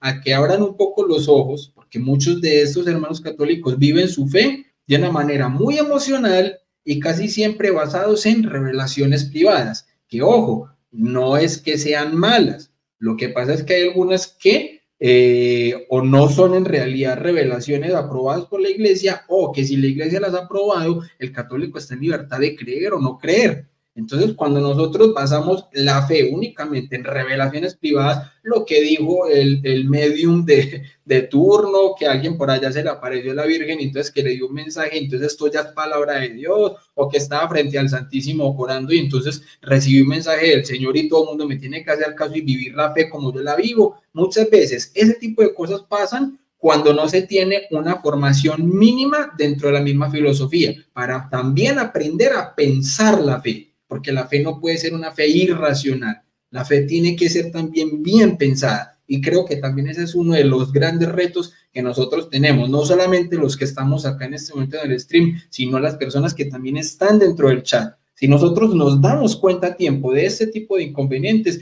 podemos ayudarle también a los hermanos que quizás pueden estar atravesando este tipo de confusión desde la fe, de la razón, la filosofía, pues también podemos ayudarles a ellos a través de los canales amigos, el canal de Dante, el canal de Enrique, el canal de Juan Diego, el canal del profesor Agustín Echaverría. Entonces, hay muchos hermanos que podemos estar dando quizás la batalla, que yo veo que nos estamos acercando cada vez más a lo que se vive en el cielo. Hubo una batalla en el cielo, San Miguel Arcángel y su ejército lucharon ferozmente hasta vencerlo. ¿De qué manera? Eso no fue con espadas materiales, era con la espada de la palabra. Fue una batalla intelectual, una batalla desde la razón, y cada vez nos estamos acercando más. Entonces tenemos que constantemente estar dando la batalla, formándonos para poder obviamente estar objetivamente continuando en la verdad. Mis hermanos, unas palabritas finales entonces de cada uno para que ya vayamos finalizando. Enrique, para que no se nos vaya a dormir. Entonces, bueno, para que no se nos duerma en este momento y para que podamos finalizar y pueda ir también entonces a descansar. Entonces, mi hermano, va a empezar esta parte con Enrique. Enrique, mi hermano, unas palabritas finales, tu apreciación de esta charla, un mensajito para las personas que están en el chat, y para Juan Diego, que es el dueño del canal, que ya ha adquirido entonces su licenciatura. Unas palabritas finales, mi hermano. Pues nada, ha sido un placer. Mis felicitaciones a Juan Diego. Ojalá continúes con esta carrera de la filosofía por muchos años y que vengan muchas grandes intuiciones, muchos grandes pensamientos, muchos grandes descubrimientos incluso, y que sigas ahí en ese camino. Así que adelante, tienes todos mis ánimos, todo mi apoyo, cualquier cosa me escribes. Y no sé, poca cosa más, que viva la filosofía, que viva el Papa también, y ya está, poco más. Muchas gracias, Enrique. Y saludos a Leonidas, que hace rato no lo vemos por ahí. Muy bien. Él es el verdadero protagonista de esta charla. Total. Bueno, Dante, mi hermano, tus palabritas finales. Bien. La filosofía, el tener capacidad de filosofar a fondo, de filosofar bien, de conocer los filósofos, es un gran poder. Y como dice esta famosa frase, ¿no?, de la película El Hombre Araña, que me encanta, tanto esa película como la frase, un gran poder conlleva una gran responsabilidad. Entonces, Juan Diego, con esto que has completado de la carrera de filosofía, tienes un gran poder. Un poder que se puede acrecentar, así como en la parábola de los talentos. 1 talento, 2 talentos, 5 talentos. Y al que se le dio y fue fiel en lo que se le dio más. Al que se le dio poco y se le dio 2 talentos, después se le dio el doble, ¿no? Al que se le dio mucho, 5 talentos, se le dio el doble. Y al que solo tuvo 1 talento y lo ocultó, pues ahí pierde, ¿no? En consecuencia, teniendo el talento filosófico, lo que tenemos que hacer es utilizarlo para el servicio. Y en medio de ese servicio, Dios va a acrecentar el talento. No lo va a disminuir, va a acrecentar. Esto implica también que tenemos que ser purificados como personas. Cuando tenemos algún talento, por ejemplo, que puede estar asociado a peligros o vicios como la soberbia, y vamos, no es misterio que las cuestiones de los talentos intelectuales pueden llevar a la soberbia. Entonces Dios requiere por diversos medios procurar que las personas que tienen talentos intelectuales no caigan en la soberbia. Y ahí Dios nos va podando y Dios va permitiendo distintas cosas en nuestra vida, pero no solo permitiendo como alguien externo, Dios va haciendo distintas cosas en nuestras vidas, tanto por fuera como en nuestros corazones, en nuestras mentes. Dios puede hasta aprovechar nuestras caídas y nuestras luchas para ayudarnos en la humildad, para podarnos. Y cierro con esta reflexión. Jesús en Juan 15:2 dice, todo sarmiento que en mí da fruto, el Padre lo poda para que dé más fruto. Y todo sarmiento que en mí no da fruto, lo corta. Entonces, la capacidad filosófica nos permite dar fruto. Ahora bien, esto implica que si de verdad estamos dando fruto, Dios nos va a podar. O sea, porque hay cosas nuestras que hay que cortar, que hay que pulir, que hay que sacar, y Dios usa distintos medios hasta permite distintas cosas, incluso tomando ocasión de nuestras propias deficiencias. Pero si no estamos dando frutos, eventualmente podemos ser cortados, ¿no? Entonces siempre debemos tener en mente eso. Esa es mi reflexión. Muy Qué belleza, agradable. mi hermano, totalmente, así es. Y ya voy a ir con Juan. Primero voy a dar mis palabritas para pasarle la pelota a Juan, que dé sus palabritas y que obviamente como dueño pues, del canal puede hacer como la despedida del mismo. Bien, entonces yo te quiero, mi hermano Juan, felicitar profundamente por este primer gran logro, porque no es un logro final, ¿ya? No has llegado como al fin último, sino que has obviamente obtenido un gran primer medio para de ahí continuar en adelante. Entonces te felicito grandemente, mi hermano, por haber llegado a este primer gran logro. De verdad que haberte empezado a conocer ha sido también algo muy valioso para mí, los frutos, hermano, que se ven en tu vida. Yo veo muy notablemente la frase de nuestro primer papa, el Papa San Pedro, en primera de Pedro 3, 15, 16, porque precisamente solemos mucho hablar solo de primera de Pedro 3, 15, y lo estás haciendo con tu canal, hermano, de una manera muy buena. Él da respuesta de nuestra esperanza, ¿cierto? O sea, a quien nos demande, obviamente, razones de nuestra esperanza, pues hay que dárselas. El tema es que yo veo muy bien, hermano, cómo lo estás haciendo incluso con el versículo 16, que tanto se nos olvida, porque nuestro primer papa en el versículo 16 nos dijo el cómo, en el 15 está el qué, y en el 16 está el cómo, y el cómo es con humildad y mansedumbre. Y eso son virtudes, hermano, que no se pueden dejar perder. Hay quienes podrán saber muchísimo, pero como decía el apóstol San Pablo, yo puedo tener todas las ciencias, pero si no tengo amor, no tengo nada, ¿ya? Así que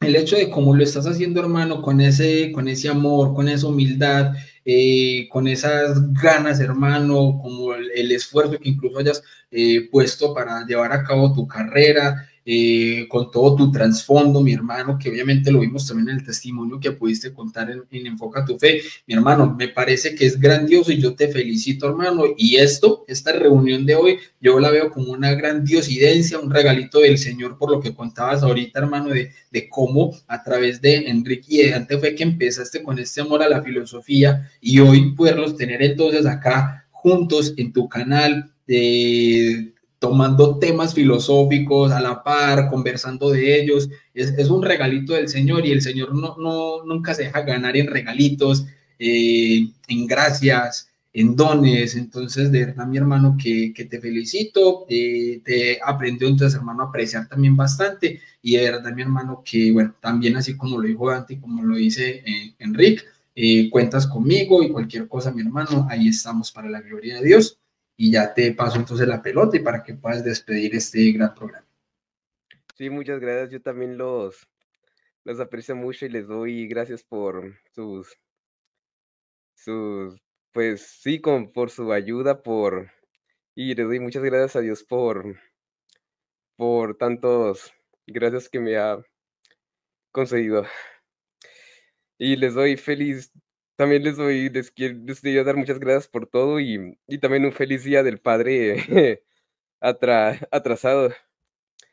Y, y sí les diría a todos que no despreciemos la filosofía, es decir, ni siquiera los primeros padres de la iglesia lo hicieron como católicos, ni Santo Tomás, entonces quisiera que también aprendieran a valorarla porque al final es un gran medio para lograr o sea, al final es lo que llama Benedicto XVI la diaconía de la verdad. Es decir, si amamos al prójimo, no solo debe preocuparnos su su bien corporal, sino también intelectual y de hecho, por ejemplo, en mi caso con los escrúpulos, es decir, o sea, para mí hubiera sido más preferible haber sufrido muchos males físicos antes que esto, porque, bueno, todos los que lo han padecido sabrán cómo ese problema puramente intelectual te puede afectar demasiado profundamente, o sea, y bueno, San Alfonso María de Ligorio puede dar fe de ello y otros